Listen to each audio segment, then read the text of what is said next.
Muitas dúvidas que os médicos têm com relação a uma denúncia recebida no CRM é com relação aos esclarecimentos, né, que eles vão prestar àquela denúncia que ele acabou recebendo, né, que o médico acabou, enfim, sendo denunciado no CRM. Eu sempre coloco a sindicância como a fase principal de toda a denúncia originada no Conselho Regional de Medicina. Isso porque, na verdade, através dela, que todos os fatos, né, vão ser apurados por uma única situação, né, em que o médico vai ter que apresentar a sua defesa por esclarecimentos técnicos, formais, de acordo com o Código de Processo Ético Profissional, as resoluções do Conselho Federal de Medicina, o Código de Ética Médica e todas as normas preconizadas, obviamente, pelo CFM e toda a base, né, com estrutura jurídica, tanto da parte material, né, quanto da parte processual, envolvendo aquela denúncia que ele acabou sofrendo, né, e que algum terceiro interessado, enfim, um paciente, alguém acabou realizando no CRM. Então, é nessa fase que todos os esclarecimentos devem ser prestados com o máximo de cautela e atenção. Muitas pessoas, né, perguntam, né, e muitos médicos acabam me indagando principalmente, né, doutor Ricardo Estival, com relação a essa questão dos esclarecimentos, né, na fase de sindicância, como que eu posso realizar isso, né? Vejam, com relação até o próprio título desse vídeo, né, do depoimento em que o médico pode prestar com relação aos esclarecimentos. A fase em que o médico consegue prestar esses esclarecimentos de forma oral, ela não existe na sindicância. Então eu vejo muitos médicos realizarem as defesas, né, sem qualquer formalidade, simplesmente narrando uma situação fática, sem prestar muita atenção nos critérios básicos para que ele possa se precaver com relação a um desdobramento futuro, né, como uma instauração de um processo ético profissional, de modo que acaba dificultando muito para ele ali buscar uma absolvição. Então, com relação a depoimento, né, com relação à prestação ali de forma oral dos esclarecimentos junto ao CRM, isso só ocorre em processo ético profissional. E aí o médico pode, claro, falar, não, então eu quero ser ouvido. Mas em processo ético profissional, o médico já pode ter ali algum tipo de possibilidade, né, de punição. Até o que eu sempre repito, de ser criado um juízo de valor com relação àquela denúncia recebida no CRM e que possa ali ter qualquer tipo de condenação do médico envolvendo qualquer assunto que acabe colocando ele ali em xeque com relação à possibilidade de uma suposta infração ética médica cometida. Então, com relação aos depoimentos do médico, né, e aí a gente já está falando não na fase de sindicância, em que o médico tem que apresentar a sua defesa por escrito, única e exclusiva defesa por escrito, esse é o único ato em que ele consegue prestar esses esclarecimentos, e aí depois, em fase se instaurado um processo ético profissional, aí sim ele pode ser ouvido, né, no seu depoimento pessoal e apresentar também ali, a rolar, hoje, né, as 3 testemunhas em que possam auxiliá-lo no processo. Muito importante esclarecer, em fase de sindicância não é possível apresentar testemunhas.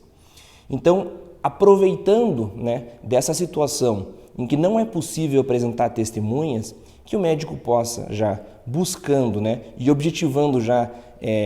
almejar essa absolvição que ele tanto quer, e obviamente é o que deve ser buscado o tempo todo, né, de modo que ele não seja condenado, até porque isso traz um prejuízo muito grande, não só ao prestígio profissional, mas com relação também à possibilidade de condenação envolvendo uma questão civil ou criminal, em que o médico possa possibilitar ali as testemunhas que relatem por escrito e assinem, de modo que ele consiga apresentar isso já na sindicância. Claro, havendo a instauração de um processo ético profissional, o médico sendo ouvido em um processo ético profissional pelo seu depoimento, ali sim ele consegue esclarecer todos os fatos com relação à denúncia. Com relação à denúncia, né, existe um relatório circunstanciado que acabou ali sendo traçado todas as possibilidades em que o médico acabou não conseguindo provar sua inocência, de modo que foi instaurado um processo ético profissional. Então o médico, no seu depoimento, né, nos esclarecimentos de forma oral junto ao CRM, ele deve se atentar exclusivamente a isso. Já na defesa prévia, em que ele vai apresentar, aí sim, de forma ampla, ele consegue apresentar a sua seus convencimentos, na verdade, com relação àquele ato médico, enfim, a sua participação no tocante à denúncia recebida. Mas com relação aos depoimentos em que ele, ou depoimento, melhor dizendo, em que ele vai prestar no CRM, aí ele tem que se atentar principalmente ao relatório circunstanciado. Claro que existem situações em que ele vai ter que se atentar principalmente ao que houve, né, com relação a de relatos, né, com relação à própria denúncia. Por exemplo, muitas questões em que o médico acaba recebendo uma denúncia no CRM são, às vezes, informações em que não foram levadas em consideração no relatório circunstanciado para ser ali elencado algum possível artigo do Código de Ética Médica de uma possibilidade de infração cometida. Mas é importante o médico prestar atenção nesses esclarecimentos, uma vez que ali pode existir, muitas vezes, uma isenção de punição.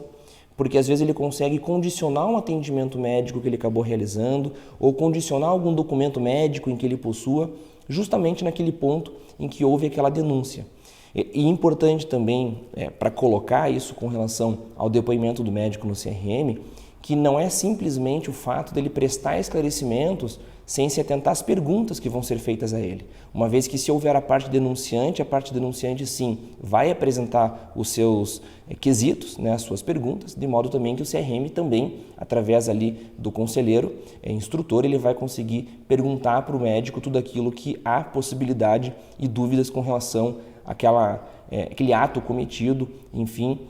que possibilite ali a interpretação de uma infração ética médica cometida. Também é importante esclarecer que ao procurador do médico, ao defensor dele, o seu advogado, também é possibilitado que ele pergunte ao médico.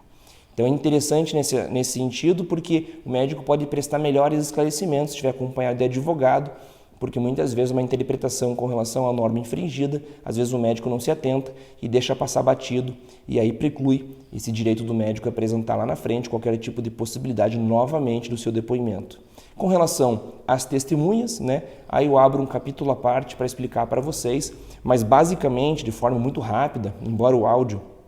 e o vídeo que eu tenha gravado aqui com vocês não tenha sido tão curto, ele esclarece e principalmente aponta alguns dos principais elementos com relação ao depoimento do médico em fase, né, de instrução no processo ético profissional e apresentando também a possibilidade do médico conseguir, através de testemunhas, muito embora não seja o foco aqui, apresentar também em sindicância.